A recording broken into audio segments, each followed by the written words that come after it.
குளறுபடியான வாக்காளர் பட்டியலை வைத்துக் கொண்டு இந்திய தேர்தல் ஆணையமும் மாநில தேர்தல் ஆணையமும் தேர்தலை நடத்த திட்டமிட்டு இருப்பதாக அதிமுக முன்னாள் அமைச்சர் ஜெயக்குமார் குற்றம் சாட்டியுள்ளார்.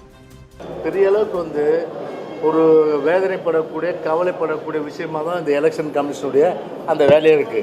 உதாரணத்துக்கு இப்போ திருவிக நகர் ராயபுரம் எடுத்தீங்கன்னா, ராயபுரத்தில் 10 பூத்து ரேண்டம் எடுத்தது பாகத்தில் 507 பேர் இறந்தவர்கள் அது லிஸ்ட்டில் இருக்காங்க. இன்னும் 10 பூத்தில். அப்புறம் 998 பேர் அட்ரஸஸ் அவங்க யாருன்னே தெரியாது. அப்புறம் 42 பேர் டபுள் என்ட்ரி. இது ராயபுரத்தில் இருக்கிற நிலவரம். திருவிக நகரில் பார்த்தீங்கன்னா இறந்தவர்கள் வாக்கு பார்த்தீங்கன்னா 223. விலாசமே தெரியாதவங்க இருக்கவங்க 132. இப்படி இருந்தால் எப்படி இருக்கும் சொல்லுங்கள்? ஒரு குளறுபடியான வாக்காளர் பட்டியலை வச்சுட்டு ஒரு இந்திய தேர்தல் ஆணையமோ மாநில தேர்தல் ஆணையமோ சென்னை மாநகராட்சியை நடத்தினா அது எந்த விதத்தில் நியாயம்? அதனால் இது முழுக்க பார்த்தீங்கன்னா 100% அளவுக்கு ஒரு டிரான்ஸ்பரண்ட்டாக ஒரு வெளிப்படைத்தன்மையோட அந்த பட்டியல் இருக்கணும்னு சொல்லிட்டு அதை வலியுறுத்தியிருக்கோம்.